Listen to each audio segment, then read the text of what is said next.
Hey everyone, welcome to Strange Stories, where we explore near-death experiences and supernatural stories from people who've had a glimpse of the other side. If you enjoy our content, please consider liking the video and subscribing to our channel. Without further ado, let's get to the story of the day. I appreciate your patience as this is a fairly lengthy conversation. Before I get into the event itself, please allow me to tell you a little bit about myself, as I believe it'll give you some insight into how out of the ordinary this experience was in comparison to my personal lifestyle and views at the time. To put it succinctly, science has always been my god, as it were, since boyhood.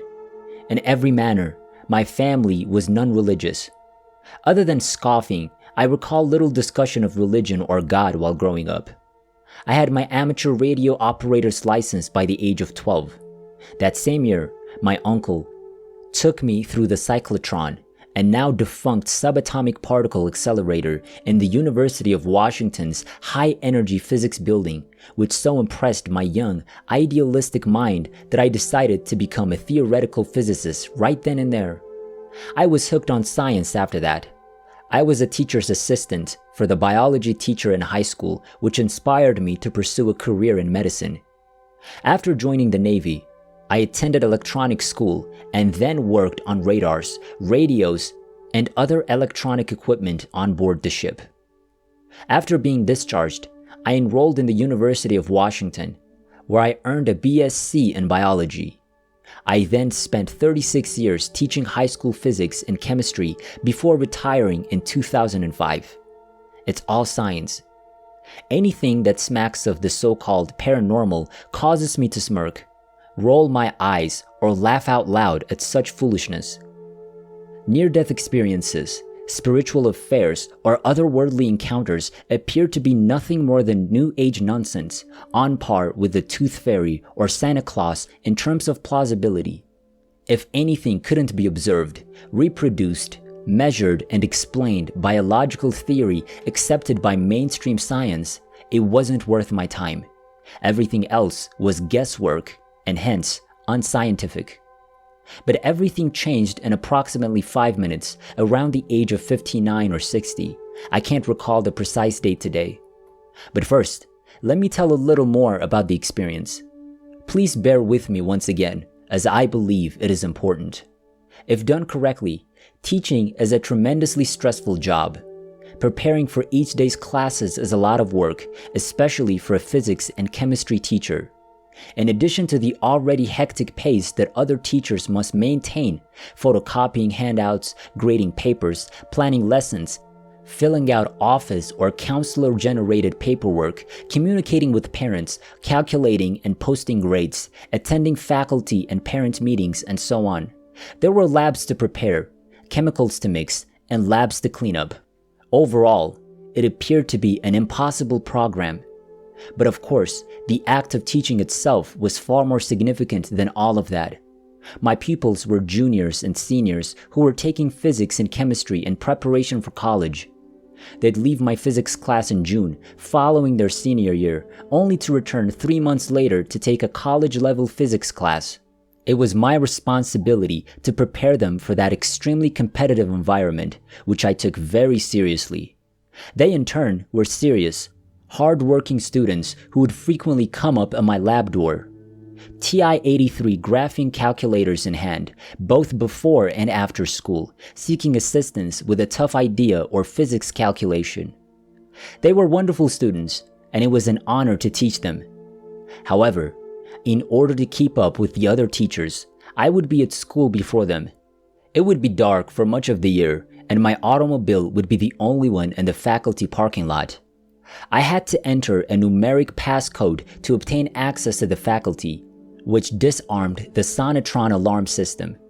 The custodian, who was always on the far end of campus setting up chairs in the cafeteria, several buildings away from the scientific wing, was usually the only other person on campus at the time. He'd then proceed north, opening doors, turning on lights, and making his way toward the science wing, arriving considerably later. Now, let me share my personal experience. On the morning of my strange experience, I had what sounded like an account from a psychiatrist's notepad, obtained during an interview with a psychopathic patient. Even now, I'm hesitant to describe it for fear of coming across as a complete nutcase. But here goes. The room was suddenly flooded with a strong aroma of flowers. I can't emphasize enough how very strong it was, as if someone had opened a bottle of rose-scented perfume and dumped it all over the floor of my tiny office. The stench was so powerful that it caused me to jump or stiffen in my chair and open my eyes, as if I'd been poked in some way. My initial emotion was one of surprise and bewilderment at what I was witnessing. I immediately opened the office door and stepped out into the lab to investigate what was going on, but to my astonishment, the air in the lab was entirely normal at the time. There was no scent other than the overpowering one in my office.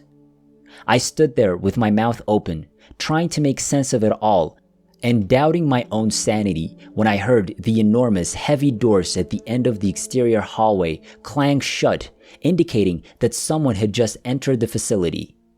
I walked across the lab and out into the hallway to see two of my coworkers arrive at school with their lunches in hand. So I waved at them and invited them to join me. They did so, bewildered, and inquired as to what was going on. I avoided saying anything other than, "Do you notice anything?" as they entered the lab and approached the door to my office. That was my exact words. I was careful not to say anything that might steer or lead them to the unusual sensation I was attempting to comprehend. "I smell roses," one of them, a biology teacher, stated. By then, the odor had spread from my office to the area just in front of the door where we were standing. I then looked at my coworker without saying anything, and he nodded in agreement. I then informed them of what had occurred. "I smell roses," laughed the first person, who added, "See?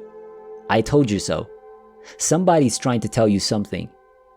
This remark was in reference to the fact that as a Christian, she and I frequently would engage in friendly, joking banter about religion and God, and I in turn would often tease her about believing in such ridiculous things as a guy floating around in an ark full of giraffes, elephants, and so on. She simply laughed, turned, and walked away at this point.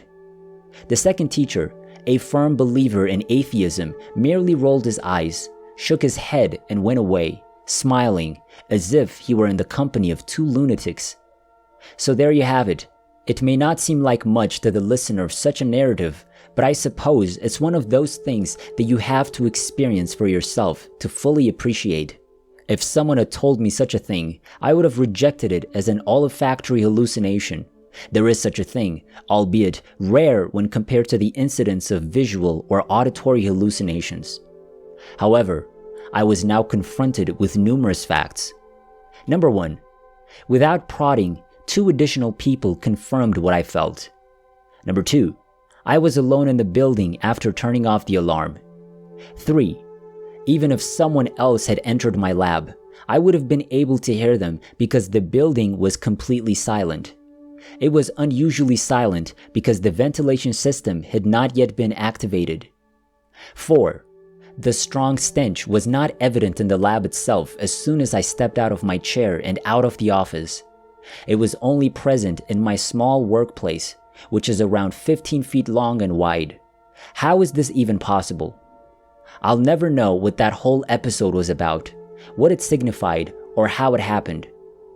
After conducting some investigation, I was able to uncover another similar report, with the exception of a few mentions of the smell of roses being thought by many to signify that someone has died. However, I was unaware of any deaths at the time, so while I have little to no chance that anybody else can shed light on what it means, I guess I'm still casting a net of inquiry, hoping for an answer to a seemingly unanswerable issue. For me, the only thing that has come out of this weird occurrence is that I now know, beyond any reasonable doubt, as they say in court, that there is far more to this universe and life than orthodox science can account for. Aside from that, I have no notion what's out there. Physics, like other sciences, is concerned with the why rather than the how.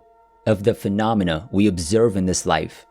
The concept of why things happen suggests a goal-oriented purposefulness, which indicates a driving intellect behind such a goal.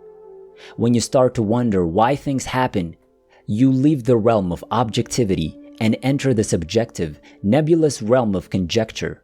For example, we all know how genetic information is propagated within the cell via transcription and translation, but why it is so remains a mystery that belongs to metaphysics, philosophy, and theology rather than science. As a result, I can only conclude from my experience that what happened was, beyond reasonable doubt, impossible to explain using the present mainstream scientific model. Furthermore, in this case, I can't even begin to describe how, let alone why it happened. So 20 years later, I'm still in a state of puzzled surprise, but I'm also with an open mind to things I would never have imagined conceivable before. Thank you for taking the time to listen to my story. To be honest, I'm not sure why I'm bothering to tell you all of this, other than to get it off my chest.